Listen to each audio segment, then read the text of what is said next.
नमस्कार विद्यार्थी मित्रांनो, आपल्या सर्वांचं स्वागत आहे रुद्र अकॅडमी पुणे या एज्युकेशनल यूट्यूब चॅनलमध्ये. तर पहा, नवी मुंबई महानगरपालिका भरतीची पहिली उत्तर तालिका म्हणजेच फर्स्ट रिस्पॉन्स शीट प्रसिद्ध झालेली आहे आणि त्यानुसार तुम्ही तुमचा स्कोर सुद्धा चेक केलेला असेलच. जर अजूनपर्यंत चेक केला नाही तर मुंबई महानगरपालिकेच्या वेबसाईटवर जाऊन तुम्ही त्या ठिकाणी लॉग इन करून तुमची जी आन्सर की आहे ती पाहू शकता. त्याची लिंक तुम्हाला आपल्या टेलिग्रामला सुद्धा टाकलेली आहे. त्यावर जाऊन सुद्धा तुम्ही लॉग इन करू शकता. लॉग इन केल्याच्या नंतर तुम्हाला तुमची रिस्पॉन्स शीट दिसणार आहे आणि त्यासोबतच ऑब्जेक्शन घेण्यासाठी काही फॉर्म सुद्धा दिसणार आहे. जर तुम्हाला एखाद्या प्रश्नावर डाऊट असेल तर तुम्ही त्यावर ऑब्जेक्शन घेऊ शकता. आता आपण या व्हिडिओमध्ये कशाबद्दल बोलणार आहोत तर एक्सपेक्टेड कट ऑफ काय असू शकतो किंवा सेफ स्कोर काय असू शकतो त्याबाबत डिस्कशन आपण या व्हिडिओमध्ये करणार आहोत. चला तर मग सुरुवात करूया आजच्या व्हिडिओला.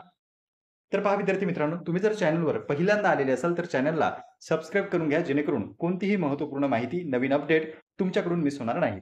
आता पहा, या ठिकाणी एक कॅटेगरीनुसार आपण पाहणार आहोत आणि हा कोणत्या पदाचा बघतोय आपण तर लिपिक या पदासाठीचा म्हणजे क्लर्क ही जी पोस्ट होती त्यासाठीचा आपण कट ऑफ जो आहे तो बघतोय. क्लर्क पदासाठीचा कट ऑफ, बऱ्याच पोस्ट त्यामध्ये आल्या होत्या. इथे आपण फक्त क्लर्क बद्दल बोलतोय कारण की क्लर्कला जास्त फॉर्म आलेले होते आणि बऱ्याच विद्यार्थ्यांनी तो पेपर सुद्धा दिलेला आहे. तर इथे आपण क्लर्क बद्दल बोलतोय. कॅटेगरी वाईज या ठिकाणी आपण कट ऑफ पाहणार आहोत. तर सर्वात प्रथम पाहूया ओपन कॅटेगरीचा कट ऑफ. ओपन कॅटेगरीचा जर आपण एक्सपेक्टेड कट ऑफ पाहिला तर तो 170 ते 72 या दरम्यान राहण्याची शक्यता आहे. आता काही जणांना वाटेल की इतका हाय हा कट ऑफ कसा काय जाऊ शकतो. तर पहा विद्यार्थी मित्रांनो, या ठिकाणी अजून तुमचं नॉर्मलायझेशन व्हायचं बाकी आहे, अजून सेकंड रिस्पॉन्स शीट यायची बाकी आहे. ती आल्याच्या नंतर तुम्हाला कळेलच की इतका हाय जो कट ऑफ आहे तो कसा जाणार आहे. काही जणांना हे जास्त वाटू शकतात, काही जणांना हे कमी सुद्धा वाटू शकतात. तर तुम्हाला काय वाटतं तुम्ही ते कमेंट बॉक्समध्ये मला कळवा. हे माझं वैयक्तिक मत आहे, त्यानुसार हे मी तुम्हाला सांगत आहे सध्या. तर 170 ते 72 हा ओपन कॅटेगरीचा अंदाजित कट ऑफ आहे. त्यानंतर पहा, पुढची कॅटेगरी जर आपण पाहिली ओबीसी. ओबीसीचा एक्सपेक्टेड कट ऑफ जर आपण पाहिला तर तो 168 टू 170 म्हणजे 168 ते 170 दरम्यान ओबीसी कॅटेगरीचा मेलचा कट ऑफ राहण्याची शक्यता आहे सर्वसाधारणचा. फिमेल बद्दल आपण बोलत नाही आहोत. इथे फक्त आपण मेल बद्दल बोलतोय. मेल कॅटेगरीचा कट ऑफ हा 168 म्हणजे सर्वसाधारण बद्दल बोलतोय. 168 ते 170 या दरम्यान ओबीसीचा राहू शकतो. महिलांनी याच्यापेक्षा 10 गुण कमी पकडले तरी चालणार आहे. म्हणजे जर महिला असाल तुम्ही, ओबीसी मधून जर तुम्ही अप्लाय केलेलं असेल तर 158 टू 160 या दरम्यान महिलांचा कट ऑफ ओबीसीचा हा राहू शकतो.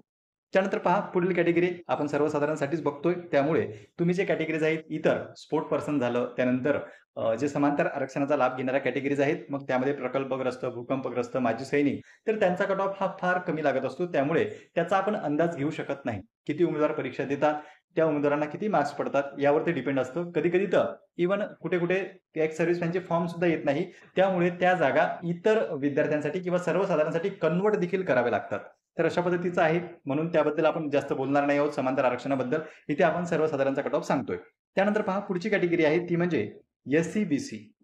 एस-सी-बी-सीचा जर आपण विचार केला तर एस-सी-बी-सीचा जो कट ऑफ आहे तो 166 टू 168 म्हणजे पहा 166 ते 168 या दरम्यान एस-सी-बी-सी कॅटेगरीचा अंदाजित कट ऑफ राहण्याची शक्यता आहे. पुढील कॅटेगरी जर आपण पाहिली तर एस-सी. एस-सीचा जो कट ऑफ आहे तो 162 ते 64 या दरम्यान राहू शकतो. एस-सी कॅटेगरीचा सर्वसाधारणचा कट ऑफ 162, 164, 160 पर्यंत सुद्धा लागण्याची शक्यता आहे. त्यानंतर पहा एन-टीज. आता एन-टीच्या बऱ्याच कॅटेगरी आहेत. म्हणजे विजय एन-टी जरी तुम्ही त्यामध्ये गृहीत धरलं तर एन-टीचा जो कट ऑफ आहे एकंदरीत तो 160 डिफरन्स कॅटेगरीचा टू 166 या दरम्यान राहण्याची शक्यता आहे. म्हणजे 160 ते 166 या दरम्यान एन-टी कॅटेगरीचे कट ऑफ राहू शकतात. नंतर पहा एस-टी. एस-टी कॅटेगरी जर आपण पाहिली तर एस-टी कॅटेगरीचा कट ऑफ हा 156 ते 158 या दरम्यान राहू शकतो. एस-टी कॅटेगरीचा कट ऑफ हा 156 ते 158 या दरम्यान राहण्याची शक्यता आहे सर्वसाधारणचा. महिलांचा याच्यापेक्षाही कमी जाऊ शकतो. त्यानंतर कॅटेगरी आहेत एस-बी-सी. एस-बी-सी कॅटेगरी जर आपण पाहिलं तर याचा कट ऑफ सुद्धा 160 ते 62 या दरम्यान राहण्याची शक्यता आहे. नंतर पहा, पुढील कॅटेगरी आहे ती म्हणजे ई-डब्ल्यू-एस. ई-डब्ल्यू-एसचा कट ऑफ जो आहे तो 160 ते 164 या दरम्यान राहू शकतो. तर पहा विद्यार्थी मित्रांनो, या ठिकाणी जे माझं वैयक्तिक मत होतं कट ऑफच्या बाबतीत ते मी व्यक्त केलेलं आहे. तुम्हाला काय वाटतं तुम्ही ते कमेंट बॉक्समध्ये मेन्शन करू शकता. पुन्हा भेटूया आपण अशाच एका माहितीपूर्ण व्हिडिओमध्ये. नमस्कार.